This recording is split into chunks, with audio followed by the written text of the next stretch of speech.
अगर आप $5,000 या इससे ज़्यादा माहाना कमाई के लेवल पे पहुंच चुके हो तो आपका अगला टारगेट होना चाहिए फाइनेंशियल फ्रीडम। इस वीडियो में ये सेकंड पार्ट है, द गेम ऑफ मनी।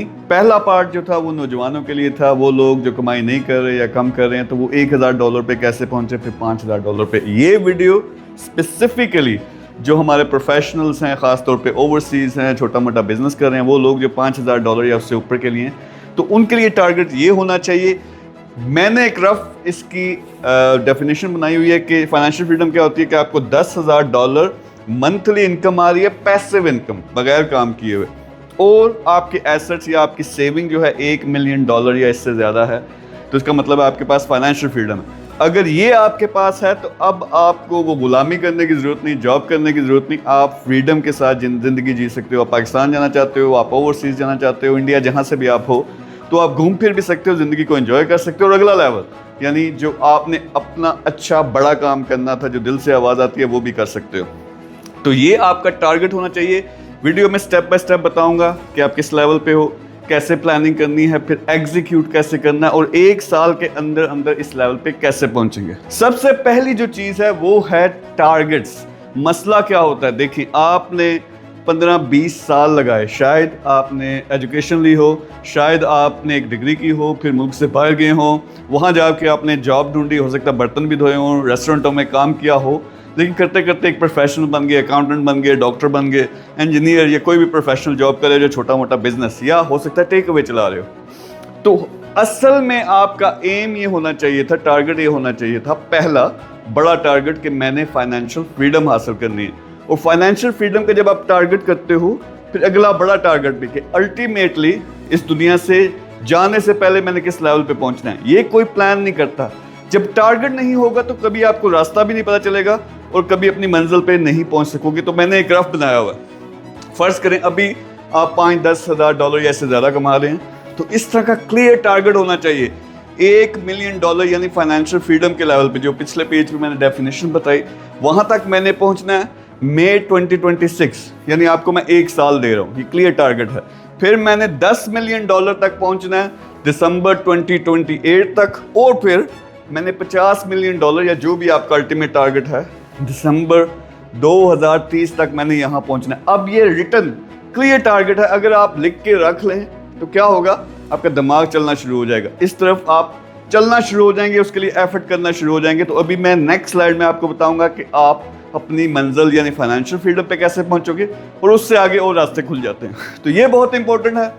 मैंने लाखों करोड़ों लोग देखे हैं जो पढ़ाई करके एक मंजिल पे तो पहुंच गए, यानी अच्छी जॉब कर रहे हैं, 10,000, 15,000, इवन $20,000 कमा रहे हैं, लेकिन खुश नहीं है। डॉक्टर्स मैंने देखे हैं 18-18 घंटे की शिफ्ट लगा रहे हैं डेली, उनकी ज़िंदगी में सुकून नहीं है, यानी पैसा तो ठीक ठाक कमा रहे हैं, लेकिन उस ज़िंदगी का क्या फ़ायदा जिसमें आप घूम फिर ना सको, जिसमें आप रिलैक्स ना हो सको।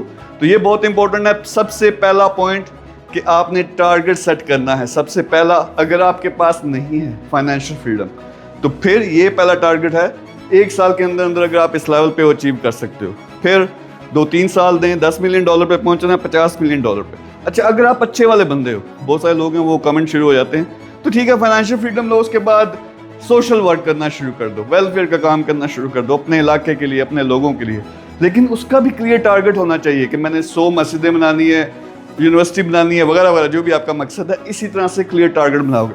तो ये इंपॉर्टेंट है कि आज जिस लेवल पे हो अपना लेवल डिटरमिन करो कि $7,000 में कमा रहा हूँ, मैं अकाउंटेंट हूँ, लेकिन अगले 1 साल के अंदर, 1.5 साल के अंदर मैंने इस लेवल पे पहुँचना। तो पहुँचते कैसे हैं वो आपको मैं अब तरीका बताता हूँ। जो आपके लिए तरीकाकार है, मेरी पहली वीडियो नौजवानों के लिए थी, वो जाके आप कमेंट में होगे, वो देखें अगर आप नौजवान हैं, अगर आप कमाई नहीं कर रहे, उनके लिए तरीका डिफरेंट है। आपको पता है कि पहला $1 कमाना सबसे मुश्किल होता है। जब आप $1,00,000 कमा रहे हो, उसके बाद मिलियन पे जाना, 10 मिलियन पे जाना, उसका तरीकाकार बदल जाता है और वो आसान होता है। तो उनके लिए हमारा क्या मसला है कि नौजवान की तरह हमारा प्रोफेशनल भी लग पड़ता है ई कॉमर्स सीखने के लिए, डिजिटल नॉलेज के लिए, ठीक है, लेकिन अब जिस तरह वो छोटा बच्चा होता है ना, वो 4-4 ज़ुबानें भी उसको स्कूल में समझाते हो, सिखाते हो, सीख जाता है, क्योंकि उस वक्त दिमाग इस फॉर्मेट में होता है कि ज़्यादा से ज़्यादा इन्फॉर्मेशन वो ले सकता है। लेकिन आपकी हालत वो नहीं है। अब आप मैच्योर हो चुके हो, तो आपके पास एक सुपर पावर आ चुकी है। वो क्या है? पैसा। अब पैसे को इस्तेमाल करो। इस $5000 की स्टेज से पैसे को एज अ पावर इस्तेमाल करके पैसे से पैसा बनाना, ये आपको दिलवाएगा फाइनेंशियल फ्रीडम। तो एक एग्जांपल लेते हैं। आप में से कोई साहब है, उनके पास है $3 लाख, ये उनके पास सेविंग है, उन्होंने जायदाद खरीदी हुई है, बैंक में रखा हुआ है, बेड के नीचे रखा हुआ है, जहां भी रखा हुआ है। अगर $5-10 हज़ार डॉलर कमा रहे हो, इतनी सेविंग आपके अंदर पास जो है ना कुछ सालों में हो जाती है कि $1 लाख, $3 लाख यहाँ तक पहुंच सकते हो। ज़्यादातर उसकी प्रॉपर्टी खरीद लेते हैं। लेकिन इमेजिन करें कि आपके पास $3 लाख है, तो कैसे पहला टारगेट फाइनेंशियल फ्रीडम का हासिल करना है? तो आप करेंगे स्मार्ट इन्वेस्टमेंट, साइलेंट पार्टनर बनेंगे कामयाब बिजनेसेस में। कैसा बिजनेस? जिसका ग्रोथ का बहुत ज़्यादा स्कोप है और आपको मंथली भी रिटर्न दे। तो मैंने एग्जांपल दी है कि आप एक पार्टनरशिप करेंगे किस कंपनी में, जो 2 से 4% कम अज़ कम आपको मंथली रिटर्न्स दे। यानी आपने $3 लाख लगाया, उस पे 2 से 4% आपको मंथली रिटर्न दे। इस कंपनी का पोटेंशियल ये होना चाहिए कि 3 से 5% ग्रोथ इसकी 1 साल या 18 महीने के अंदर अंदर होनी है। अब इससे क्या होगा? अगर आप ये इसके साइलेंट पार्टनर बनते हो इस कंपनी के, तो आपको 3 से 6 महीने के अंदर ऑन एवरेज $8,000 महाना मिलना शुरू हो जाएंगे उस कंपनी से बगैर काम किए हुए, क्योंकि आप साइलेंट पार्टनर। सेकेंडली, जब ये कंपनी की वैल्यू बढ़ती है 3x या 5x होती है, तो आपका $3 लाख जो है वो $1 मिलियन शेयर की सूरत में बन जाएगा। तो क्या हुआ? यानी 3 महीने से 6 महीने में आपका वो मंथली पैसिव इनकम का टारगेट पूरा हो गया, और 12 महीनों से 18 महीनों में आपका $1 मिलियन। तो ये आपको फाइनेंशियल फ्रीडम मिल गई।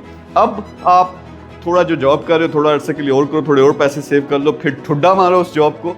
अब आपको फाइनेंशियल फ्रीडम मिल गई। अब घूमो फिरो, याशी करो, नेक काम करने या नेक काम करो, या अगला बड़ा जो प्रोजेक्ट आपने करना था वो करो। होता क्या, आप 8, 10, 12 घंटे या दिन का ज़्यादातर टाइम एक जॉब में घुसे हुए या छोटे मोटे बिजनेस में घुसे हुए, साथ में आप कुछ खुद करने की कोशिश करते हो। ये नहीं होगा। एक बिजनेस 8-10 साल लगते हैं एक प्रॉपर लेवल पे आने के लिए। तो ये जो बिजनेस है, ऐसा बिजनेस आपने ढूंढना है, उसमें आप साइलेंट पार्टनर बने। मैं अभी बताता हूँ कि कैसे सेलेक्ट करते हैं। लेकिन ये जब आप करेंगे, आपका 1 साल के अंदर अंदर फाइनेंशियल फ्रीडम आपको मिल गई। इतना आसान है ये आपके लिए, नौजवानों के लिए नहीं। नौजवान अगेन पहली वीडियो में सारी डिटेल बताइए। लेकिन अल्टीमेटली सबका ये टारगेट होना चाहिए कि इस लेवल पे पहुंचना, ये फाइनेंशियल फ्रीडम मैंने हासिल करनी है। क्यों ज़रूरी है? क्योंकि इसके बाद दिमाग खुलेगा। जब थोड़ी याशी करोगे, फिर उसमें सुकून नहीं आएगा। अपना अंदर जाओगे, ज़रा सर्च करोगे मुझे चाहिए क्या, तो हो सकता है कोई नेक काम करो, अपने इलाके के लिए कुछ करो, अपनी फैमिली के लिए कुछ करो, दोस्तों यारों के लिए कुछ करो, तो शायद उससे आपको मज़ा आएगा। लेकिन ये पहली स्टेज है। इसी से आप सीख के फिर वो $10 मिलियन वाला, $50 मिलियन वाला और $100 मिलियन वाला टारगेट पूरा करेंगे, और साथ में आप खुद फ्री हो। अब खुद जो प्रोजेक्ट भी करना था बचपन से एक ख्वाहिश थी वो करो। तो ये तरीकाकार है। लोग कहते हैं अच्छा जी, यहाँ हो सकता है किसी के पास $1-2 मिलियन भी हो, उसको यूटिलाइज करो, बड़ा पैसा आएगा, बड़ी वैल्यू बनेगी। लेकिन कुछ लोग कहेंगे हमारे पास $3 लाख नहीं है। मैंने एग्जांपल दी है, $1 लाख है उससे शुरू कर दो, $2 लाख है उससे शुरू कर दो, $1 करोड़ रुपया उससे शुरू कर दो, ताकि आपको प्रोसेस तो समझ आना शुरू कर दे। तो हर एक की रिक्वायरमेंट 8,000 या 10,000 या $20,000 नहीं होती मंथली। कुछ हो सकता है 2-3 लाख रुपए में भी अपना गुजारा कर सके। लेकिन ये कॉन्सेप्ट है, जो प्रोफेशनल हो आपको इस डायरेक्शन में जाना चाहिए। अब बहुत फ्रॉड है, बहुत मसले हैं। कैसे हम ये कंपनी ढूंढें जिसमें हम पैसा लगाएं और ये वाला टारगेट वो हमें अचीव करने में हेल्प करेगी?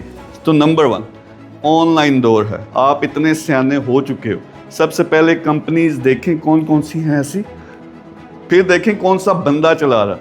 आपके पास सबसे पहले इंटरनेट है, आप जाके गूगल करें, बंदे का नाम जो ओनर है उसको गूगल करें, कंपनी को गूगल करें, न्यूज़ सेक्शन में जाके देखें कि क्या क्रेडिबल जो इंटरनेशनल पब्लिकेशंस हैं उन्होंने इस बंदे के बारे में और इस कंपनी के बारे में कुछ लिखा हुआ है, इसकी रेपुटेशन क्या है, ये क्रेडिबल है सोर्स। मैं फेसबुक की, सोशल मीडिया की बात नहीं कर रहा, वहाँ तो हर कोई कमेंट कर सकता है, लेकिन क्रेडिबल जो सोर्सेज है वहाँ पे जाके देखें, फिर टीम से कनेक्ट हो, उनका देखें कि विजन क्या है, यानी बंदा और कंपनी अभी किस लेवल पे है, कहाँ ये जा रहे हैं, उनके फ्यूचर में कौन से प्रोजेक्ट्स आ रहे हैं। तो ये सारी चीज़ें जब आप इन्वॉल्व होंगे, डिस्कशंस करेंगे, समझ भी आएगी और आप में ट्रस्ट भी पैदा होगा, और इस तरह की कंपनी ढूंढना बहुत आसान है। तो अगेन मैं रिपीट कर दूँ, $5,000 या इससे ज़्यादा पे हो, फाइनेंशियल फ्रीडम आपका टारगेट है, वो पहले अचीव करेंगे। उसके बाद $10 मिलियन पे जाएंगे, $100 मिलियन पे जाएंगे, या आपने जो नेक काम करना था वो करेंगे। लेकिन स्मार्ट इन्वेस्टमेंट से ये होता है, और ये काम बहुत आसान है आपके लेवल के लोगों के लिए। तो ये समझें। बाकी पूरी सीरीज बना रहा हूँ। नेक्स्ट सीरीज में जो पहले से मिलियनेयर्स हैं उनको मैं बताऊंगा कि वो $1 बिलियन पे कैसे जा सकते हैं। कुछ लोग शायद हों, अगर मेरी कंपनी के साथ कांटेक्ट करना है, मेरी टीम के साथ कांटेक्ट करना है, उनके साथ डिस्कस करो, आपको कॉन्सेप्ट भी समझाएंगे और हो सकता है हम मिलके काम भी कर सकें। लेकिन फाइनेंशियल फ्रीडम नेक्स्ट टारगेट, फिर $10 मिलियन, फिर $50 मिलियन, और आप ये कर सकते हो, ये चीज़ें अगर आपको समझ हो। Thank you very much.